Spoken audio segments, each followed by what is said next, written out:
A'udzubillahi minasyaitonirrajim. Bismillahirrahmanirrahim. Rabbi shrah li sadri wa yassir li amri wahlul 'uqdatam min lisani yafqahul qawli. Qalu subhanaka la ilma lana illa ma 'allamtana innaka antal alimul hakim. Baik tuan-tuan dan puan-puan, alhamdulillah bertemu kembali kita bersama-sama saya Firdaus Munir. Dan hari ini saya membawa tetamu khas iaitu Ustazah Uyun, merupakan salah seorang tenaga pengajar di Masjid Negeri dan banyak pengalaman dia kerana dia mengajar sepenuh masa tuan-tuan dan puan-puan. Baik, Assalamualaikum Ustazah. Waalaikumsalam warahmatullahi wabarakatuh. Ustazah, boleh saya nak tanya background Ustazah sikit berkenaan dengan Al-Quran ni. Macam mana Ustazah boleh berkecimpung dalam bidang pengajian Al-Quran dan mengajar ni?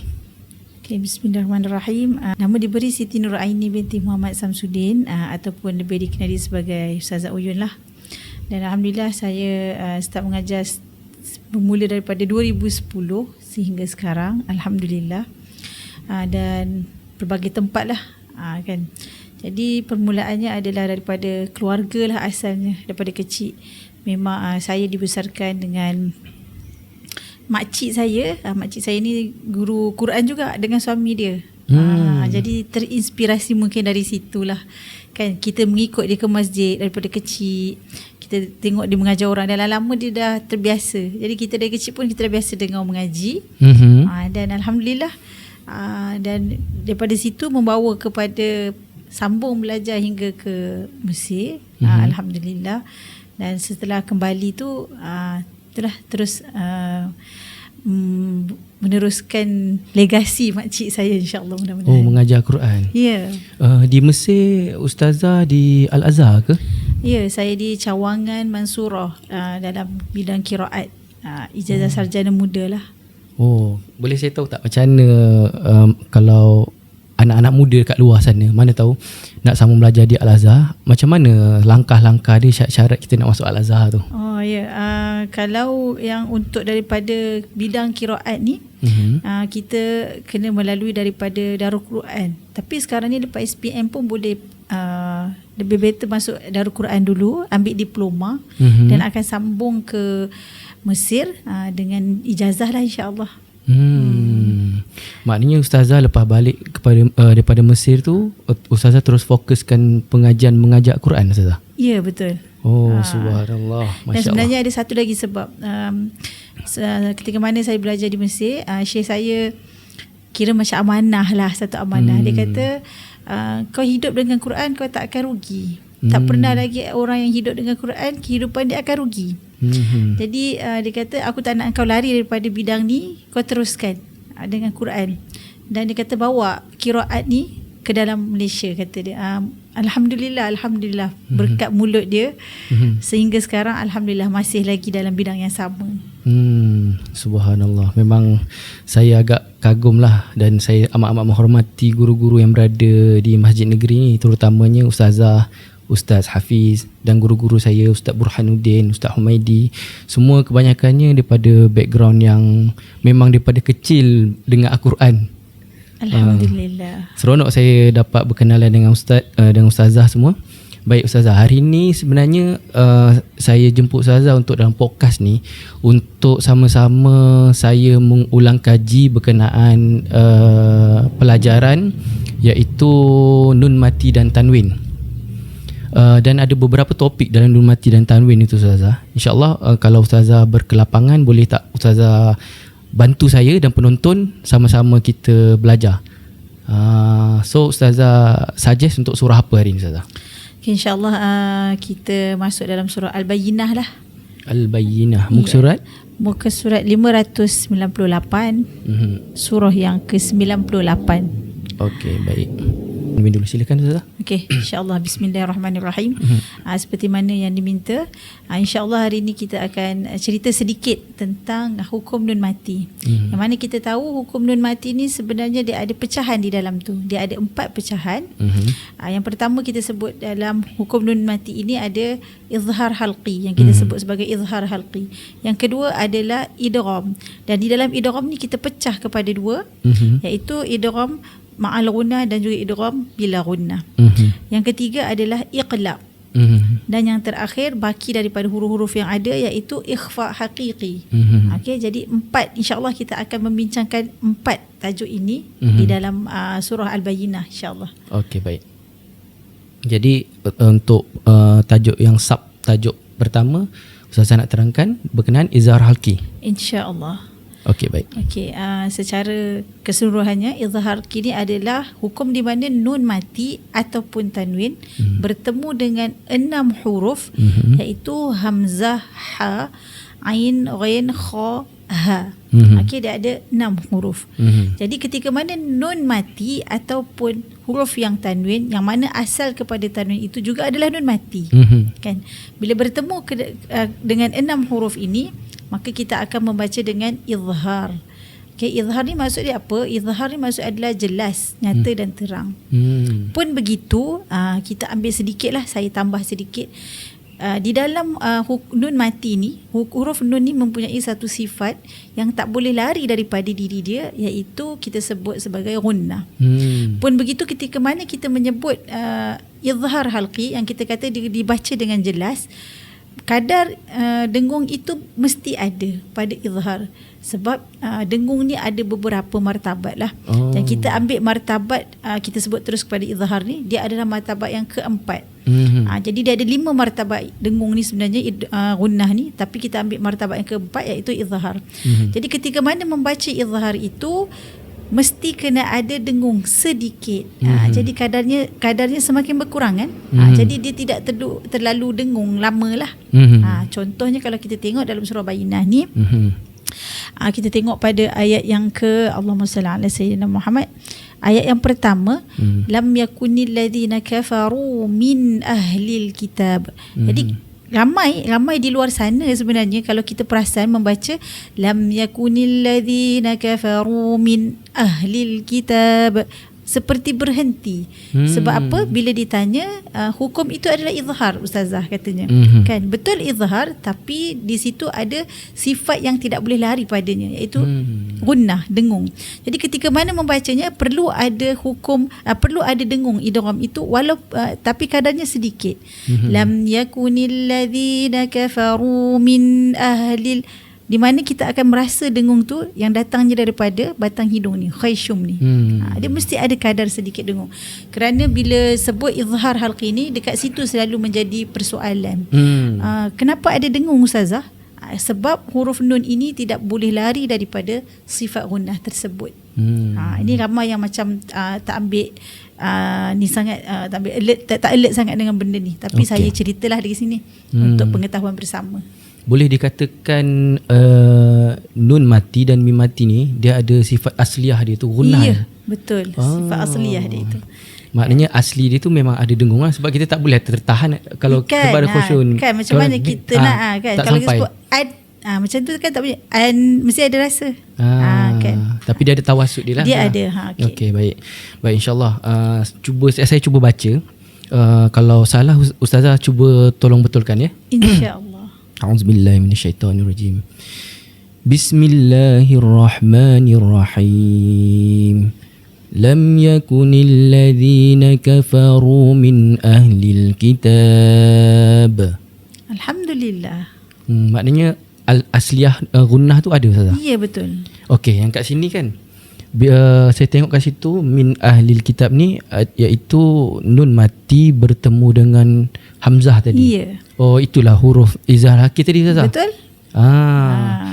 Okey, untuk penonton yang belum familiar dengan huruf izhar halqi ni, mungkin Ustazah boleh ulang balik apakah huruf-huruf izhar halqi tadi. Dia ada 6 tadi, Ustazah, betul tak? Okey, betul. Okey, hukum huruf izhar halqi adalah hamzah, ha, ain, ghain, kha dan juga ha. beza antara ha dengan ha. Nanti ada yang tak perasan pula. Kan. Ha ni kalau kita sebut sebagai ha pedas. Biasanya kalau ha itu biasa orang sebut sebagai ha dada. Itu beza dia.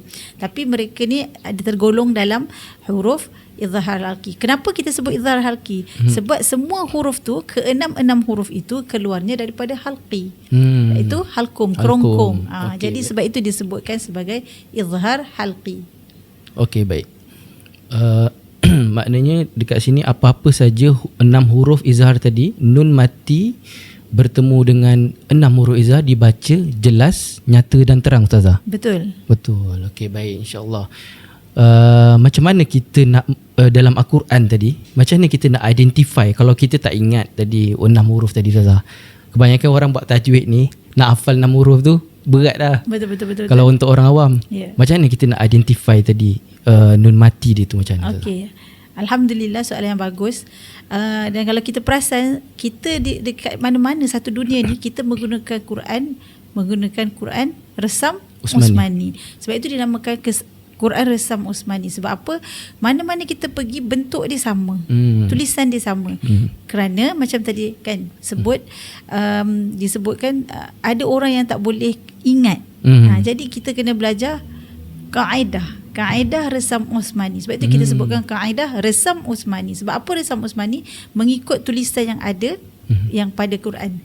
Okey, jadi untuk kita mengenal pasti nun mati ini di dalam Al-Quran, apabila kita nak membaca izhar, maka di atas nun itu ada tanda mati atau kita sebut tanda kosong.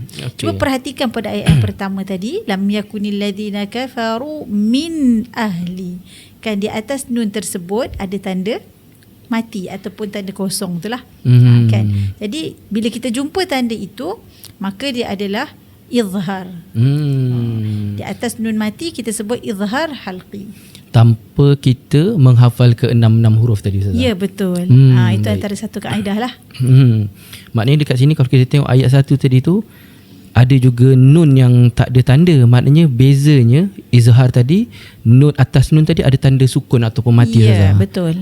Okey, baik. Tuan-tuan dan puan yang di rumah tadi, Ustazah dah terangkan di mana bacaan izhar ni tadi, apabila kita jumpa nun yang mati ada tanda sukun di atasnya, maknanya kita akan baca jelas, nyata dan terang tanpa kita hafal pun huruf izhar kita tadi. Betul, Ustazah? Betul. Alhamdulillah. Okey, lagi seterusnya, Ustazah, bagi contoh untuk setiap huruf dia tu. Okey, insya-Allah. Kita kembali kepada hukum nun mati bertemu dengan 6 huruf yang sebut sebagai izhar tadi. Jadi contoh yang pertama adalah dalam surah Fussilat ayat yang ke-32, iaitu nuzulam min ghafurir rahim. Nun mati bertemu dengan ghain. Itu yang pertama. Boleh saya cuba, Ustazah? Boleh, silakan. Okey, bismillahirrahmanirrahim. Nuzulam min ghafurir rahim. Alhamdulillah. Betul. Maknanya nun mati ni yang ada tanda sukun tadi bertemu dengan huruf ghain, Ustazah. Ya, betul. Okey, baik. Seterusnya, Ustazah, contoh yang lain. Okey, seterusnya kita tengok contoh yang kedua adalah di mana terdapat dalam surah Al-Baqarah ayat yang ke-35. Okey, iaitu ayat dia adalah a'udzu minasyaitonir rajim wa qulna ya adamuskun anta wa zawjukal jannata wa kula minha ragadan. Dekat sini ada dua, iaitu yang pertama kun anta, nun mati bertemu dengan hamzah, dan yang kedua adalah minha, nun mati bertemu dengan ha. Jadi kat sini kita perlu jelaskan bunyi nun mati tadi dengan sifat asliah dia. Ya, jangan tinggalkan. Maknanya kita tak boleh tertahan lah. Kun tu jadi syiddah lah. Syiddah, betul. Okey, baik, faham. Ini kita dah jumpa 3 contoh, Ustazah. Ghain, hamzah dengan ha.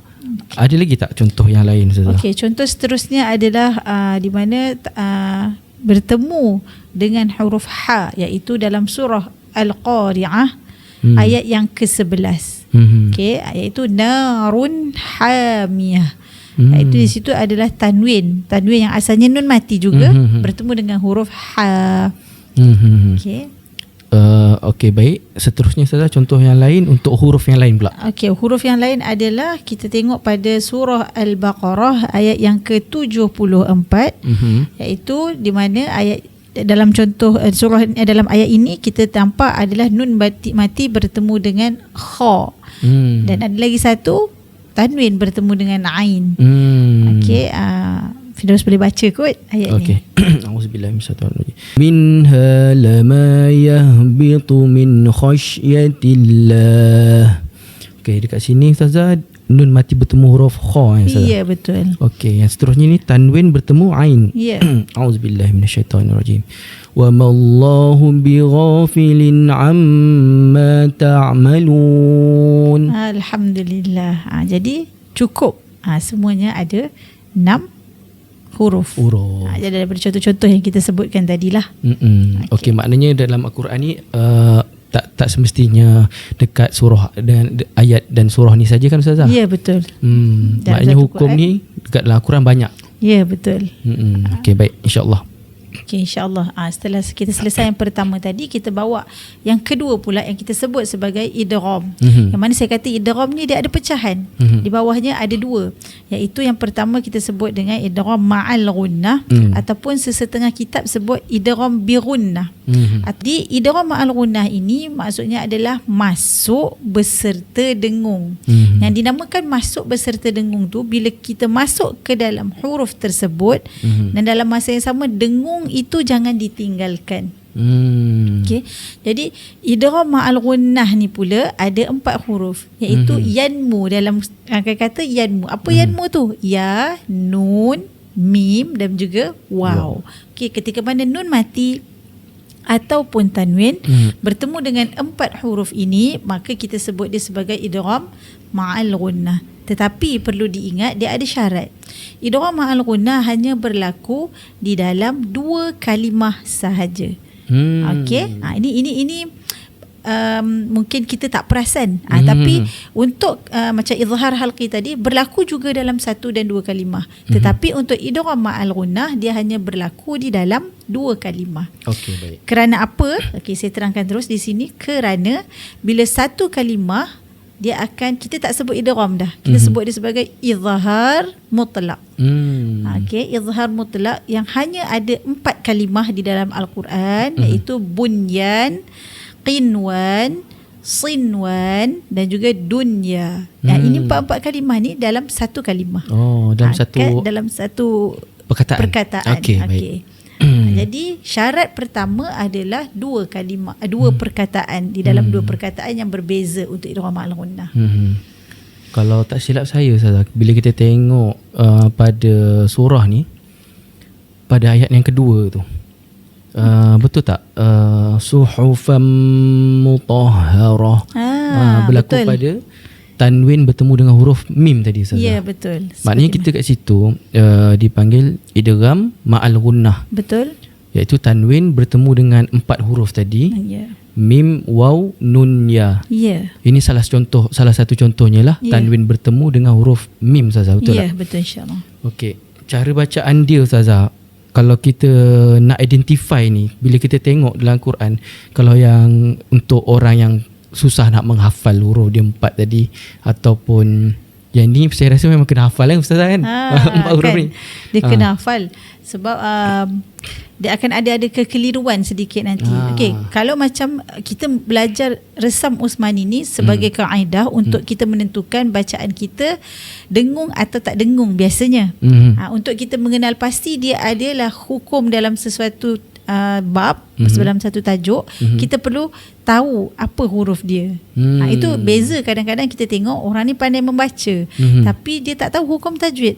Macam mana boleh baca? Kita tanya kan. Jadi maksudnya dia menggunakan kaedah resam Usmani tadi. Jadi dia tahu benda tu dengung, benda tu jelas, tapi dia tak tahu apa hukumnya. Ada orang yang dia tahu hukum tapi kadang-kadang bacaan dia pun tersasar. Ada juga orang yang alhamdulillah tahu tajwid dan membaca pun dengan baik. Jadi untuk kita membaca Quran ni sebenarnya tu sebab Quran ni tak susah kita baca, sebenarnya mudah. Islam kan mudah. Jadi didatangkan dengan pelbagai cara. Bila kita ada satu ilmu, dia akan naik sikitlah martabat. Macam tu. Okey, baik, insya-Allah.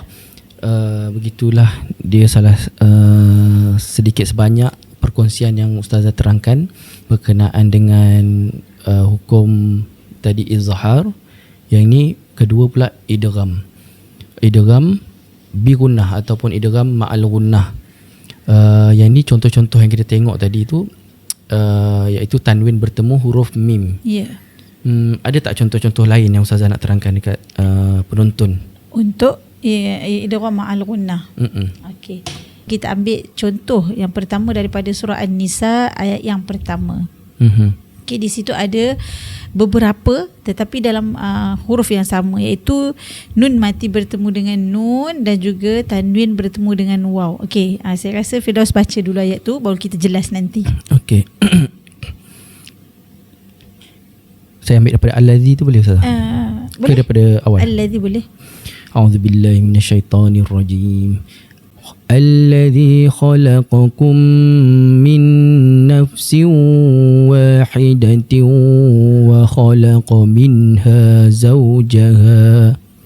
Sadaqallahul azim. Okey, maka di situ kalau Firdaus perasan ada beberapa kat situ kan. Kalau kita tengok yang pertama adalah nun mati bertemu dengan huruf nun, iaitu idgham ma'al gunnah bertemu nun mati bertemu dengan huruf nun. Dan yang kedua kita tengok dia bukan lagi nun mati, kita jumpa dia tanwin. Tanwin juga asalnya adalah nun mati. Tanwin bertemu dengan waw, nafsin wahidah. Dan juga satu lagi pun sama, tanwin bertemu dengan waw, wahidatin wa khalaqa. Okey, jadi dekat situ ada dua contoh. Di antara nun mati bertemu dengan nun dan juga tanwin bertemu dengan waw. Okey. Lagi contoh dia yang dekat sini. Okey. Jadi kita tengok contoh lagi, dua contoh yang kita masih berbaki, iaitu yang kita belum jumpa nun mati atau tanwin bertemu dengan ya ataupun dengan mim. Jadi kita tengok pada contoh ayat dalam surah Al-Baqarah ayat yang ke-26. Dekat situ ada dua contoh yang kita cari, iaitu nun mati bertemu dengan ya dan juga tanwin bertemu dengan mim. Firdaus baca ayat ni. A'udzubillahi minasyaitonirrajim. Innallaha la yastahyi an yadriba mathalan ma ba'udah. Okey, Masya Allah. Jadi kat situ kita jumpa ayyadriba, nun mati bertemu dengan ya. Dan yang terakhir adalah mathalamma, tanwin bertemu dengan mim. Okey, cuma saya nak ingatkan di sini sedikit. Di dalam idgham ma'al gunnah ni biasanya pada nun mati atau tanwin bertemu dengan huruf nun dan mim, tak ada masalah biasa orang sebut. Sebab apa? Sebab dia masuk dalam huruf yang sama. Jadi kita akan sebut huruf itu. Minnaf ataupun masalamma kan. Kita terus pergi pada huruf tersebut. Tetapi pada huruf waw dengan ya, kebanyakan orang awam di luar sana menyebutnya hanya idgham. Ma'al gunnahnya ditinggalkan. Okey, kat situ. Biasa orang akan bunyi min nafsin wahidatin wa ja'ala. Gunnahnya tak ada. Gunnahnya tak ada. Okay, mana gunnahnya? Gunnahnya tercicir. Sama dengan tadi ayyadriba. Saya cuba lagi sekali Ustazah. Boleh. A'udzubillahi minasyaitonirrajim. Innallaha la yastahyi an yadriba mathalan ma ba'udah. Aywa, na'am, alhamdulillah.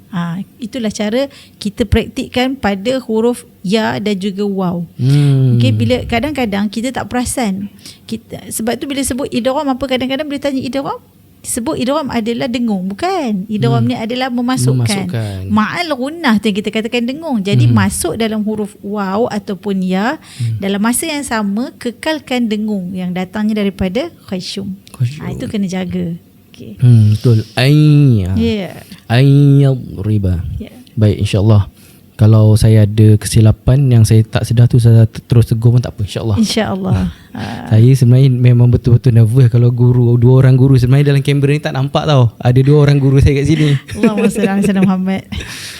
Baik, insyaAllah untuk segmen kali ni kita sampai tajuk izhar idgham ma'al gunnah.